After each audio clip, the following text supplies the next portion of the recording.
On the 6th of March, 1447, a rogue was born. And that rogue bore the name as Tommaso Parentuselli. And he later became Pope Nicholas V. He issued a papal bull. And in that papal bull, which was titled Et Cetera, he authorized Portugal and Spain to take over the trading routes. Portugal takes the west coast, then Spain takes the other side. And having taken the west coast, Portugal decides to break the coast of West Africa into the Grain Coast, 1, the Ivory Coast, 2, the Gold Coast, 3, and the Slave Coast, 4. That is how we came to be penalized. I was telling Brother Kamal, when the slaves have been taken from the Slave Coast through the Ivory Coast to the Grain Coast, there is a terminal point in the place they call today Senegal. Off the coast of Senegal, there is an island known as the Bori Island. That is the point where the slaves are finally shipped.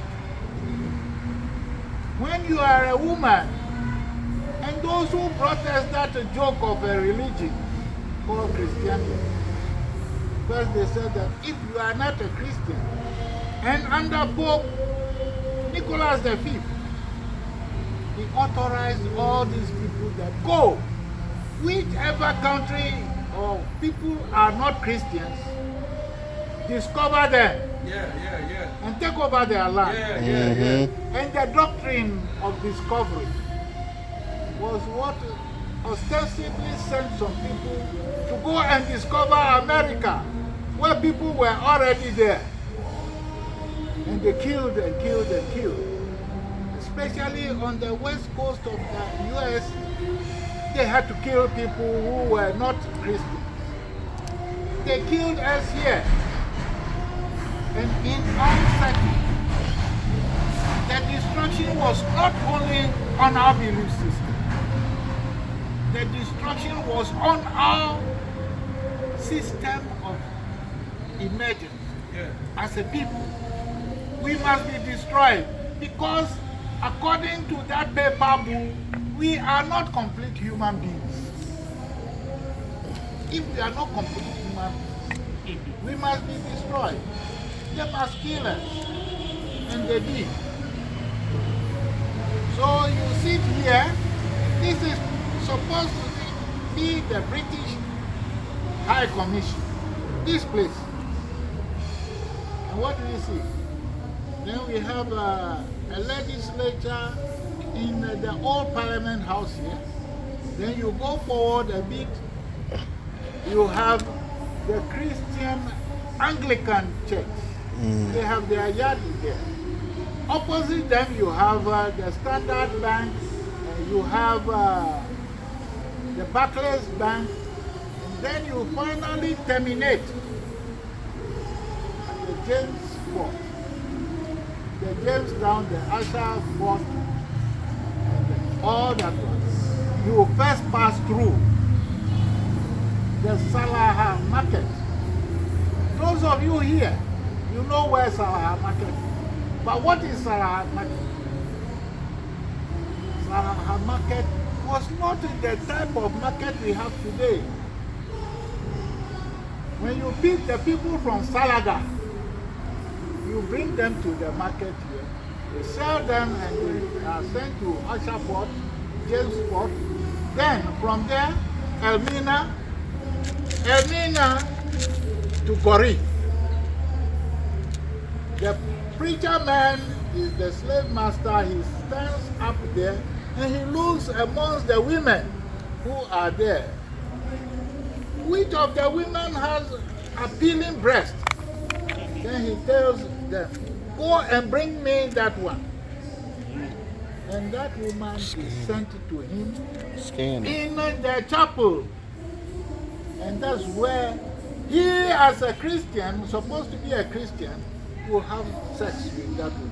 And if they have sex with you and you have given birth to up to 10 children, you are then useless to him. They will dump you into the sea for the sharks and whales to eat. Those who are still strong, then you will be shipped to all the territories over there. And what were they doing? If you, like Toussaint Louverture did in Haiti, if you still possess those powers of our masters, that you can fight them, you can defeat them at their own battle. Up to the extent of defeating Napoleon Bonaparte, who was supposed to be a very strong man, that Toussaint Louverture and his people organized and defeated the French, defeated the British, defeated all the colonials. When Osofo stood here, just in the next compound, and he said, at long last, the battle is ended. And Ghana, our beloved country, is free forever. But free forever, some jokers came round and said Osofo was not the founder of Ghana. They did their jokes and they are gone to the history archives with their foolishness because they didn't understand. Yes. They didn't understand that our struggle, which was led by the late Osofo, I have to pay obeisance to him because I was one of those few foolish people who, when the Osajifo's body was interred in Nkrofo, we were asked as members of the Pan-African Youth Movement to go and pick the casket of the Osofo and turn it the other way around. Osofo as a chief should not be buried facing the east. He must be buried facing the west. On the west coast. And we did that one. But what have we seen? That somebody will come. Those who play the role in helping the Central Intelligence Agency destroy our country. We had the rubber plantation in Bonso. What has happened to that? We had the shoe factory in Kumasi. What has happened to it? They came and they pretended. And just quite recently, they spent $58 million in digging something they call a dam in Kualugu, which has not materialized. It is our responsibility now to go back into our history. We must know ourselves. And if we do not know ourselves, we will reggae back into slavery.